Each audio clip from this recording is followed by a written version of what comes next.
একটা প্যানের মধ্যে দিয়ে নেব পানি 1 কাপ পরিমাণে, এবার দিয়ে দেবো লবণ স্বাদ মতো। এখানে আমি হাফ চা চামচ পরিমাণে লবণ দিয়েছি, আপনারা আপনাদের পরিমাণ মতো দিয়ে নেবেন। এই পর্যায়ে পানিটা ফুটে গেলে দিয়ে দেবো 1 টেবিল চামচ পরিমাণে সাদা তেল। এরপরে দিয়ে দেবো এর মধ্যে আমি সুজি হাফ কাপ পরিমাণে, ময়দা হাফ কাপ পরিমাণে। এখানে আমি ময়দাটা ব্যবহার করেছি, আটা ব্যবহার করে নাই। এখানে অনেকেই প্রশ্ন করে, আপু চালের গুঁড়া ছাড়াও কি পিঠা তৈরি করা যায়? জি আপু, চালের গুঁড়া ছাড়াও পিঠা তৈরি করা যায়, অনেক ভালোভাবে পিঠা তৈরি করা হয়ে যায়। দেখতেই পাচ্ছেন এখানে আমার আটার খামিটা কিন্তু অনেক ভালো মতো হয়ে গেছে করা। এখন একটা পাত্রের মধ্যে আমি এটা ঢেলে নেব। ঢেলে নিয়ে কিছুক্ষণের জন্য ঠান্ডা করতে দেবো।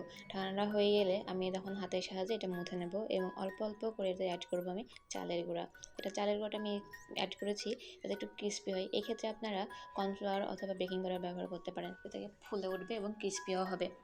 আসসালামু আলাইকুম আপনারা সবাই কেমন আছেন? আজকে আমি আপনাদের সাথে শেয়ার করব একটা ফুলকো পাকান পিঠার রেসিপি। এই পিঠা কিন্তু খেতে যেমন মজা হবে ঠিক তেমনই কিন্তু দেখতেও খুবই সুন্দর হবে। এক্ষেত্রে আমার আটাটা খুব ভালো মতো মুথে নিয়েছি। এখন দিয়ে দেবো একটা ডিম ফেটিয়ে।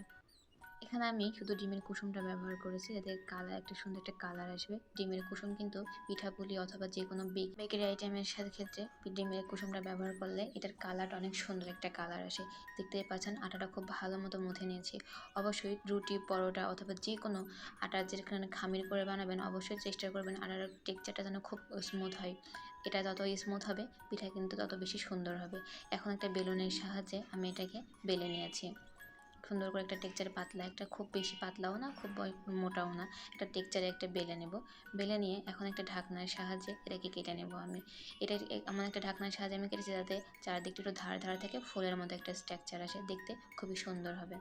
রেসিপি ভালো লাগলে অবশ্যই আপনারা বাসায় চেষ্টা করবেন এবং কমেন্ট করে জানাবেন কে কোথা থেকে রেসিপিটা দেখছিলেন। শীতকালে বিভিন্ন ধরনের পিঠা বানিয়ে খেতে কিন্তু খুব মজাই লাগে। আর আপনি যখন নিত্য নতুন পিঠা বানিয়ে বাসায় অথবা মেহমানদেরকে সার্ভ করবেন তারা কিন্তু খুবই পছন্দ করবে। এখন একটা প্যানের মধ্যে আমি কিছু তেল গরম করে নিয়েছি। এখানে আমি সয়াবিন তেল নিয়েছি, আপনারা চাইলে যে কোনো তেল ব্যবহার করতে পারেন। সবগুলো পিঠায় তেলের মধ্যে ভেজে নিতে হবে। তেলটা কিন্তু খুব ভালো মতো গরম করে নিতে হবে। তেল গরম যদি না হয় তো সেই ক্ষেত্রে পিঠাটা কিন্তু ফুলে উঠবে না। তেলটা আমার এখানে ভালো মতো গরম হয়েছিল। তেলের সঙ্গে পিঠাটা দেওয়ার সঙ্গে সঙ্গেই কিন্তু পিঠাটা অনেক ভালো মতো ফুটে উঠেছে। এবারে পিঠাটা ওপাশে উল্টিয়ে খুব সুন্দর একটা ব্রাউন কালারে ভেজে নিতে হবে।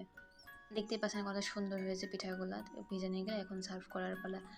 দেখা হবে নতুন কোনো ভিডিওতে নতুন কোনো রেসিপি নিয়ে। সে পর্যন্ত সবাই ভালো থাকবেন। আসসালামু আলাইকুম।